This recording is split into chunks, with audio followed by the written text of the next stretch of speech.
I'm Eric Schoenberg, Editor-in-Chief. And I'm Jill Schlesinger, Editor-at-Large. In today's reality check, will consumers finally get their own financial watchdog in Washington?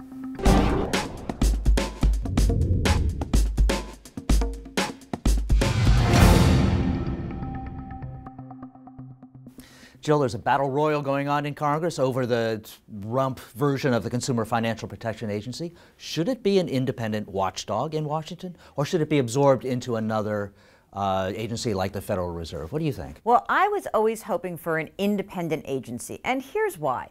You know, a lot of regulators have consumer protection pieces buried inside of them, and I mean buried, because the SEC, as well as the Fed, as well as states, as well as insurance regulators, do have consumer protection units.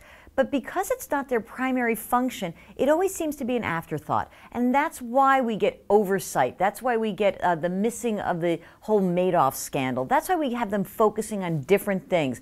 I think if there were one agency whose primary goal was the protection of consumers and making information digestible for consumers, we would be better off. Oh, I tend to agree with you. Geithner has said that his conditions for any kind of consumer protection agency in this area would be it has to have someone appointed by the president at its head, it has to have independent funding, it has to have rulemaking ability, and it has to have enforcement ability too. Now, possibly that could exist inside another agency, but that's a lot to ask for. And you know, I'm wondering why.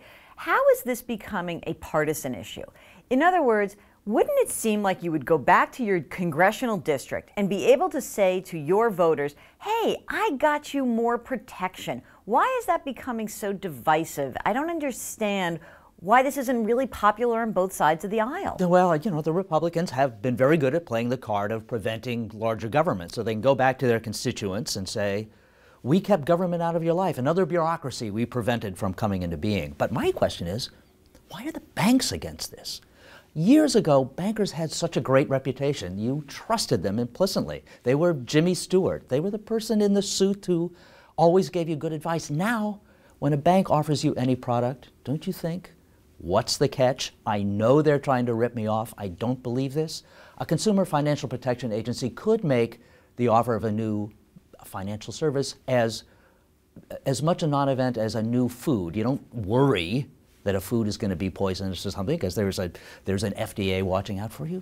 That could happen here too. Yeah, I guess that the banks are just feeling like we cannot deal with any more rules and regulations. There are lots of regulators we have to meet with every single one of them and meet these standards, and one more is just going to cost us more money. And by the way, Mr. Consumer, we're just going to pass that on to you. I guess at the end of the day, if my choice is, okay, you can have a consumer financial protection agency that lives within the Federal Reserve or have none at all, I will choose the one that lives within the Fed.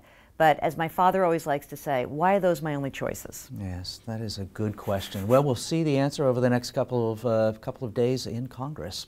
And that's your reality check.